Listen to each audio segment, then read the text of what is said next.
avec Marinaro, avec Tony Marinaro. Ho, ho, ho, ho. Hey! Salut. Salut.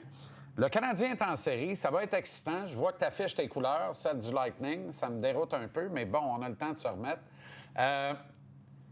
Mais pendant que nous, on s'amuse à se préparer pour les séries, ce qui est quand même un privilège. Moi, j'affiche tes couleurs de TVA Sport. Oui, ça, c'est bon aussi. Il y a un club sur deux... Et du Québec. ...qui fait les séries.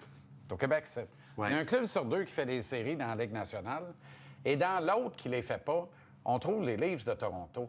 Quel dossier, il faut rendre à César ses croutons, là. Quel dossier, encore une fois, des gens du site The Athletic, un dossier fouillé qui rapporte que Keith Pelley, qui est le président, CEO de Maple Leaf Sports and Entertainment, qui est la jupe qui chapeaute tout le sport professionnel torontois et les édifices dans lesquels les équipes évoluent, édifices et autres stades, aurait demandé à l'IA de générer quelques transactions qu'il a ensuite suggérées à Brad Treliving, qu'il aurait suggéré à Brad Treliving, le directeur général. Et peux-tu imaginer Jeff Molson s'amuser chez lui en boxer short, demander à l'IA des transactions, puis débarquer un petit café dans l'office le lendemain, puis dire à Gorton Hughes, les boys, moi, je pense qu'on devrait compléter cette transaction-là. Non, c'est épouvantable. Tony, non, mais c'est épouvantable. Écoute, là, je trouve ça épouvantable. Je trouve ça épouvantable. C'est comme si c'était un joke de poisson d'avril, là. Tu sais, le gars, le grand Manitou de Maple Leaf Sports and Entertainment qui rentre là, la journée de la date limite des transactions, avec des transactions imprimées par IA. Hey, est-ce un joke ou quoi? Non, mais honnêtement, là, mais ça a l'air qu'il l'a fait parce que Maple Leaf Sports and Entertainment, c'est déjà c'est déjà quelque chose qu'ils font à l'intérieur de Maple Leaf Sports and Entertainment, déjà avec le Toronto FC et avec les Raptors. Ça va bien. Ça va très bien. On voit que ça marche. Non, my God, non, c'est incroyable cette affaire-là. Mais écoute, on sait que Brad Treliving n'a pas été le meilleur DG pour les Maple Leafs de Toronto. On sait partout où il a passé ailleurs aussi. Oui, on sait que l'air Shanahan n'a pas été parfait non plus on à Toronto. On sait que Treliving est probablement celui par qui la nouvelle de The Athletic part. Là. OK. Ah, ça, je ne sais pas. Ben mais là, ça, c'est intéressant. Ben non, mais honnêtement, là. Ouais. Tu sais, je veux dire, à un moment donné, te serais-tu retenu de le dire, toi? Non. Mais. Ne serait-ce qu'à ton ami, à un ami proche. Oui. Qu'il dise à quelqu'un d'autre. Mais je commence à penser que l'implication du comité et de Maple Leaf Sports and Entertainment fait en sorte que n'importe qui que tu mets là, ça va mal aller. Pourquoi Kyle Dubas a pas bien fait les choses bon à Toronto, avec plus à Toronto exact. Et il fait bien avec moins à Pittsburgh. Exact. Il doit avoir quelque chose dans la... Probablement parce qu'à Pittsburgh, c'est lui qui chauffe le char. Je pense que oui. Je pense que oui. Et on est chanceux à Montréal parce que Jeff Molson laisse les clés du véhicule. La seule nuance par rapport à d'autres marchés de la Ligue, tu peux laisser les clés du char, mais tu peux dire, ramène des résultats. Ici, il y a moins de pression de résultats, mais les résultats arrivent pareil. Fait que dans le fond, on n'a pas à se plaindre. On est vraiment dans une situation parfaite. Quel bilan tu dresses de cette saison du Canadien? 106 points de classement. Tony, c'est une progression de 15 points de classement par rapport à l'an dernier. OK. Et Nick Suzuki est un métronome. Pour une deuxième année de suite, il progresse de 12 points au classement des marqueurs. Et comme le Canadien mord la poussière du top 5 de la Ligue, finit 6e des compteurs parce que Mark Scheifele s'est payé une dernière veillée des dieux. Écoute, si tu y penses, les Canadiens sont allés chercher 91 points l'an passé. 15 points de moins. 15 points de moins. Là, ils ont ajouté... Et on est en série avec 91. Oui. Puis là, il y a 4 équipes qui n'ont pas fait les séries avec 93 points. OK. Ils ont ajouté Dobson, ils ont ajouté Bolduc, ils ont ajouté Dano, ils ont ajouté Texier. Le noyau était un an plus vieux, évidemment. Le staff était un an plus vieux, puis ils ont eu cette expérience de la première ronde, de la défaite l'an passé contre Capitals. Si tu y penses, 15 points, c'est 1 victoire de plus par mois. Si on regarde ce côté-là, c'est pas bien surprenant que les Canadiens ont fait 1 victoire de plus par mois vis-à-vis l'an passé. Moi, j'avais prédit une saison de 100 points aux Canadiens.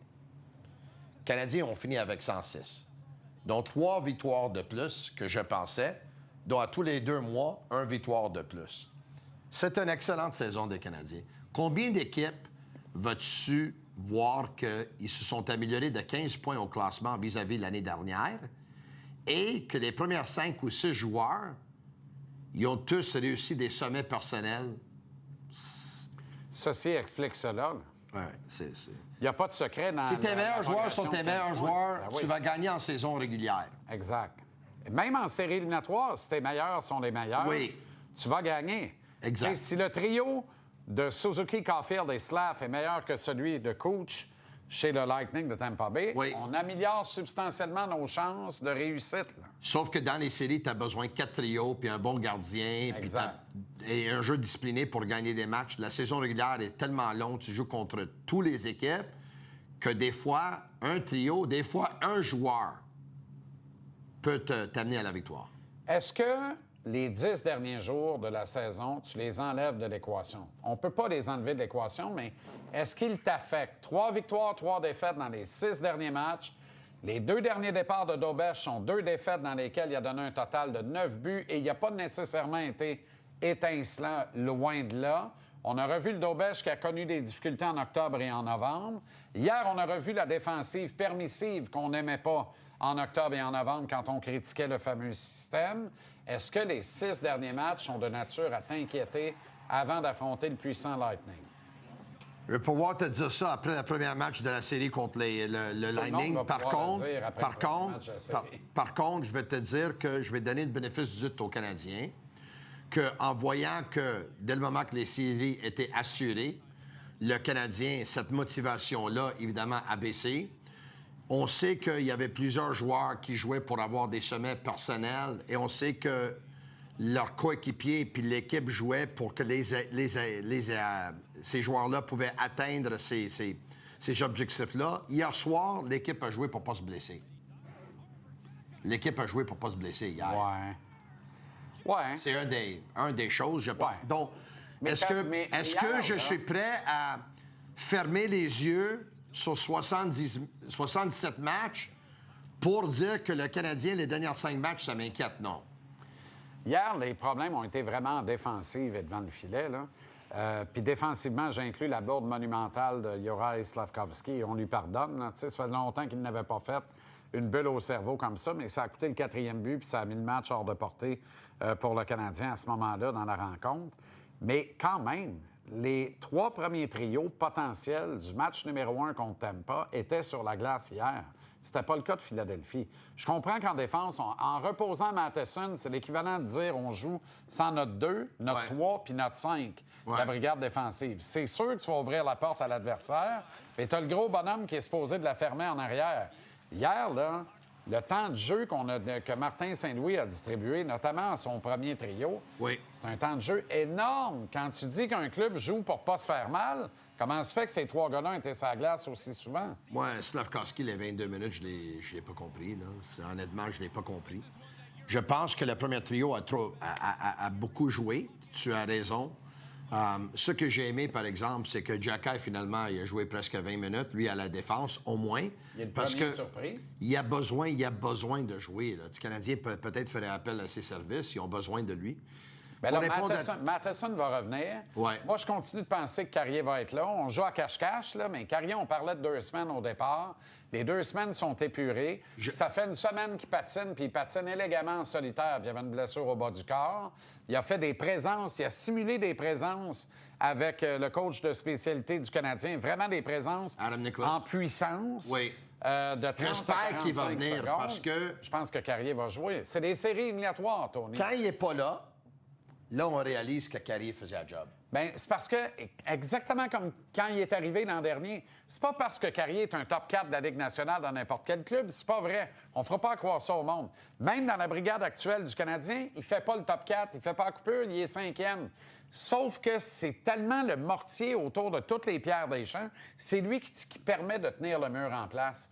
Tu as besoin d'un Carrier. Évidemment, Matheson va jouer. Je pense que le Canadien peut se débrouiller contre Tampa en l'absence de Dobson pour les 4 ou 5 premiers matchs de la série, mais pas en l'absence de Dobson et Carrier. J'essaie de penser à une équipe qui a un 3e paire de défenseurs Goulet, Carrier, il n'y en a pas. Donc, Carrier ne pourrait pas jouer. Je pense qu'il peut jouer dans toutes les équipes de la nationale. Hein, ben, c'est sûr. Je pense C'est que sûr. Carrier Y peut jouer dans a-tu toutes une les meilleure équipes de la troisième paire de défense dans la Ligue Si que jamais Goulet c'est et Goulet Carrier? et Carrier, non. Voilà. Si jamais c'est Goulet et Carrier, non. Et je pense qu'il faut les réunir. Je pense que Martin, hier, a beaucoup testé Reinbacker, même à 4 contre 4. Oui. Ça se peut que Martin le laissait à la place de Dobson avec Oui, mais Matheson. les réunir, Matheson va jouer avec qui? Reinbacker. Puis Hudson va être pogné du côté droit. C'est impossible. OK, mais tu fais quoi de bord? Non, mais Matheson qui joue 25 minutes par match, qui est Non, sur mais- la glace Non, pour mais- s'opposer contre les meilleurs trios Exact. adverses, ne peut pas jouer Reinbacker. Reinbacker ne jouera pas 25 minutes. On est d'accord avec ça. Mais sinon, qui va jouer? Tu vas mettre Carrier avec Matheson en l'absence de Dobson? Non. Puis Reinbacker avec Goulet? Non, la seule chose que tu peux faire, tu peux mettre Matheson avec Goulet. Ils l'ont déjà fait. Qui va jouer à droite? Les deux sont vissés à gauche et bien meilleurs là. C'est ça l'autre problème de la patente, là. Le seul gaucher que tu peux soigner à Mais droite, Matheson- c'est Hudson. Même Matheson, le joueur le plus expérimenté des deux. Mais Lane Hudson avec Carrier, si jamais il est de retour. Et tu mets Struble Reinbacker ou Struble Jacky. C'est compliqué, hein? C'est là où ça se complique. Là. Mais Vraiment. tu sais que c'est compliqué du côté du Lightning aussi. Là. Aussi, heureusement. Lilleberg, Moser, Cernak, Dastou, toute une histoire. Dasto Mais- est écœurant. McDonough ralentit beaucoup. McDonough ralentit beaucoup, il fait 36 ans. Edmund, on ne sait pas s'il va être de retour. Je pense qu'Edmund va être Il fait là. 35. C'est ça. Edmund a arrêté 48 matchs cette saison. Oui, c'est beaucoup. Puis sais-tu combien de buts il y a en 33 matchs? Un but. Puis un moins un. Quelle saison des trois recrues? Kapanen, Dobesch, Demidov. Et Formidable. les trois vont devoir être au zénith en série éliminatoire pour conduire au succès. Au moment qu'on se parle, je pense... on va continuer d'en parler demain parce Ouais. que amène tes trios demain. Je veux OK. voir ta formation au match numéro 1, quoi qu'il advienne, Oui. avec l'info qu'on aura demain. C'est bon. Parce que tu vas voir que t'es au Québec ici. Je prends soin de ton ami Joseph Veleno, pas à peu près. Ah, Moi, ouais. je pense que Veleno doit être là. J'espère! Et Gallagher et tout. On est au Québec, c'est... T'es au Québec ici. Québec ici. T'es au Québec ici. Frère Jacques, frère Jacques... Tonino! Levez-vous! Et sa ceinture fléchée, demain à la même heure. Faites votre train de bonheur. Syndicat des gardiens, le fiche et Pat Lalais, mon